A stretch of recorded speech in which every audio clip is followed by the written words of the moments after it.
Mister ladies viewers அனைவருக்கும் வணக்கம். நான் டாக்டர் நித்யா, சித்தா பிசிஷியன். இந்த தைராய்டு கிளாண்ட்ல இருக்கக்கூடிய பிரச்சனை நிறைய பேருக்கு இருக்கு. தைராய்டு சம்பந்தப்பட்ட பிரச்சனைகளை நம்ம எப்படி சரி செய்யலாம், இந்த தைராய்டுனால் வரக்கூடிய பக்க விளைவுகளும் நம்ம எப்படி சரி செய்யலாம் பார்க்கலாம். ஒரு சிலருக்கு பார்த்தோம்னா இந்த தைராய்டு ஹார்மோன் பாதிப்பு இருக்கும் போதே அதிகமான தலைமுடி உதிர்தல் அப்படின்ற பிரச்சனை இருக்கும். ஸோ சிம்பிளா பார்த்தோம்னா இந்த தைராய்டை சரி செய்து எப்படி தலைமுடி உதிர்தலை நம்ம சரி செய்யலாம். இப்போ முக்கியமாக இந்த தைராய்டு ஹார்மோன் பிரச்சனை அப்படின்னு சொல்றது நிறைய பேருக்கு, முக்கியமா பெண்களுக்கு. ஸோ பெண்களுக்கு பார்த்தோம்னா இந்த பிரெக்னன்சி டைம்ல தாங்க எனக்கு இது தெரியவே வந்துச்சு அப்படின்னு சொல்லுவாங்க. ஸோ பிரெக்னன்சி டைம்ல எனக்கு இந்த தைராய்டு ஹார்மோன் கொஞ்சம் பாதிப்பு இருந்துச்சு.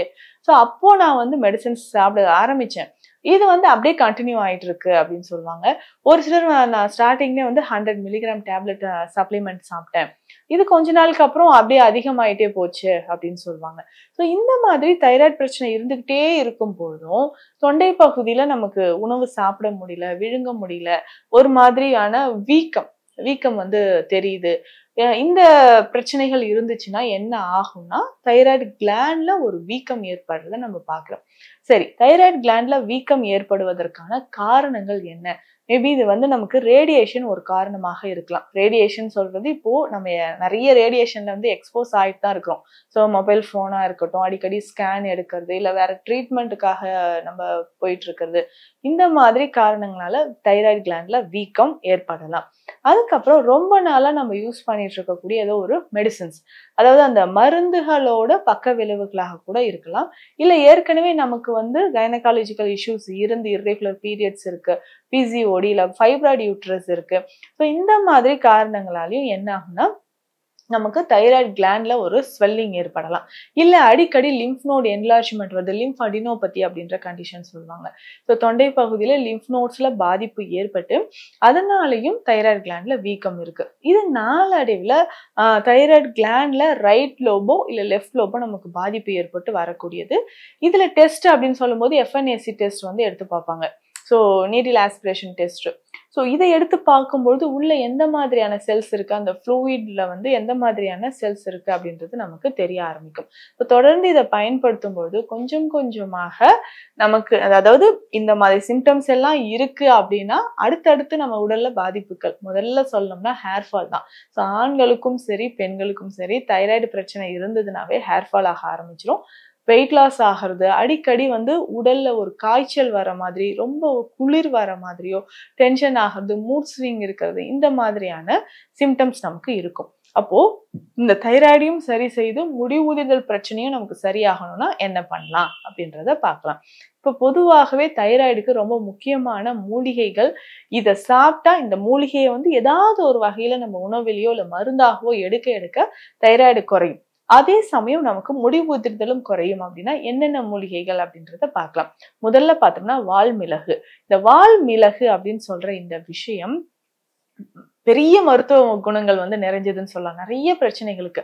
ஸோ கல்லீரல் தொடர்பான பிரச்சனைகளுக்கும் சரி, குடல் சம்பந்தப்பட்ட பிரச்சனைகளுக்கும், அதே மாதிரி தைராய்டு சம்பந்தப்பட்ட பிரச்சனைக்கும் வால்மிளகு பயன்படுது.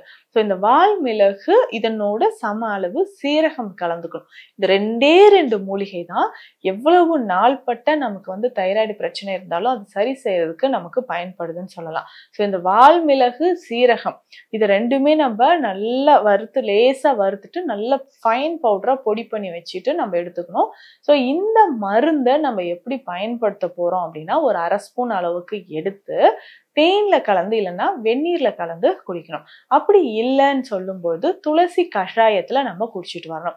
இது முக்கியமான ஒரு ப்ரிப்பரேஷன். ஏன்னா நம்மளுடைய ஹேர் ஃபாலிக்கிள் நார்மலா இருக்கிறதுக்கும் தைராய்டு ஹார்மோன் பேலன்ஸா இருக்கிறதுக்கும் ரொம்ப ரொம்ப முக்கியம். துளசி கஷாயம் அப்படின்னு சொல்றது ஒன்றும் இல்லை, துளசி இலைகள் ஒரு கைப்பிடி அளவு எடுத்து இதை 2 கிளாஸ் தண்ணீர் விட்டு நல்லா கொதிக்க வச்சிடணும். இது ஒரு 60 to 80 ml வந்த உடனே வடிகட்டி எடுத்துக்கணும். இதனோட நம்ம இந்த வால்மிளகு சீரகம் பொடி இருக்கு இல்லைங்களா, 1/2 ஸ்பூன் அளவுக்கு இந்த கஷாயத்துல போட்டு நல்லா கொதிக்க வச்சு நம்ம குடிச்சிட்டு வரணும். ஏற்கனவே நம்ம கஷாயம் ரெடி பண்ணி வச்சிருப்போம், அதுல சும்மா லேசா அந்த லைட்டா கொஞ்சம் ஒரு கொதி இருக்கும்போது அதை போட்டு எடுத்துடணும். எடுத்துட்டு நம்ம குடிச்சிட்டு வரணும். ஸோ இந்த மாதிரி இந்த துளசி கஷாயத்துல இந்த வால்மிளகு சீரகம் பொடி சேர்த்து நம்ம குடிக்கலாம். இல்லைன்னா நம்ம துளசி இலைகளை போட்டு நல்லா கொதிக்க வச்சு வடிகட்டி எடுத்ததுக்கு அப்புறம் அந்த தண்ணீர்ல இந்த பொடியை போட்டு, கஷாயத்துல இந்த பொடியை போட்டு கலந்தும் குடிக்கலாம். இல்ல லேசா ஒரு கொதி வர வரைக்கும் போட்டும் அதுக்கப்புறம் வடிகட்டியும் குடிச்சிட்டு வரலாம். ஸோ இந்த மாதிரி இதை குடிச்சுக்கிட்டே வரும்போது பொதுவாக வால்மிளகு அப்படின்னு சொல்ற ஒரு விஷயம் நம்ம உடல்ல கட்டிகளை கரைக்கக்கூடியது. இதே மெடிசனை நம்ம உடல்ல கட்டிகள் இருந்தாலும் பயன்படுத்தலாம். அதாவது வீக்கம், இப்போ தைராய்டு கிளாண்ட் ஸ்வெல்லிங்காக இந்த மெடிசனை நான் சொல்லியிருக்கேன். ஆனா இதுவே நம்ம கர்ப்பப்பையில பார்த்தோம்னா யூட்ரஸ்ல ஃபைப்ராய்டு யூட்ரஸ் இருக்கு, இல்ல பல்கி யூட்ரஸ் இருக்கு, யூட்ரஸே கொஞ்சம் வீக்கமா இருக்கும் நிறைய பேருக்கு. அந்த மாதிரி இருந்தாலும் இந்த கஷாயத்தை நம்ம பயன்படுத்திக்கலாம். இல்ல கால் பிளாடர்ல ஸ்டோன் இருக்குனாலும் இந்த கஷாயத்தை குடிக்கலாம். அப்போ இந்த தைராய்டுனால அதிகமான முடி உதிர்தல் பிரச்சனை இருக்குன்னா நம்ம இந்த துளசி கஷாயத்துல வால்மிளகு சீரகம் பயன்படுத்தி குடிச்சுக்கிட்டே வரும்போது தைராய்டு சார்ந்த பிரச்சனைகள் நமக்கு கொஞ்சம் கொஞ்சமாக குணமாகுது. இதுவே நமக்கு தலைமுடி உதிர்தல் இருக்கு அப்படின்னு சொல்லும் பொழுது ரொம்ப சிம்பிளா பார்த்தோம்னா நெல்லிக்காயும் செம்பருத்தி இலைகளுமே போதும் நம்ம ஹேர் ஃபாலை கொஞ்சம் கொஞ்சமா கண்ட்ரோல் பண்ணும். தைராய்டு இருக்கிறவங்களுக்கு பார்த்தோம்னாவே முடியோட கலர் சேஞ்ச் ஆகும். இன்னும் டக்குன்னு நிறைய முடி வர மாதிரி இருக்கும்.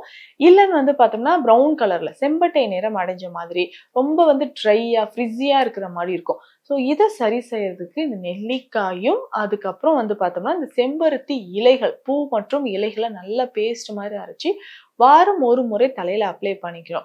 ஸோ இந்த மாதிரி தலையில அப்ளை பண்ணிட்டு தலைக்கு குளியல் எடுக்கும் பொழுது கொஞ்சம் கொஞ்சமாக தலைமுடி உதிர்தல் நமக்கு குறைய ஆரம்பிக்கும். ஏன்னா இன்றைய காலகட்டத்துல இந்த தைராய்டு கிளாண்ட் ஸ்வெல்லிங் அதுல இருக்கக்கூடிய பிரச்சனைகளால பாதிக்கப்படுறவங்க நிறைய பேர் இருக்காங்க. ஏன்னா முன்னாடி இருந்த எனக்கு ஒரு ஸ்டாமினா எனக்கு கிடையாது, ஆஃப்டர் சைல்ட் பர்த்துக்கு அப்புறம் ரொம்ப வீக் ஆயிட்டேன், இந்த தைராய்டு வந்ததுக்கு அப்புறம் இந்த மாதிரியான பிரச்சனைகள் எல்லாமே இருக்குன்னு சொன்னீங்கன்னா கொஞ்சம் கொஞ்சமாக தைராய்டு நார்மல் லெவல் வர்றதுக்கு இந்த கஷாயமும் நான் சொன்னேன் இந்த ஹேர் பேக்கும் பயன்படுத்தினாவே தலைமுடி உதிர்தல் நீக்கும். அதே மாதிரி தைராய்டு கிளாண்ட் ஸ்வெல்லிங் இருந்தாலும் சரி, தைராய்டு கிளாண்ட்ல ப்ராப்ளம் இருக்கு, ஹார்மோன் இம்பேலன்ஸ் இருக்கனாலும் அதை நமக்கு சரி செய்யலாம்.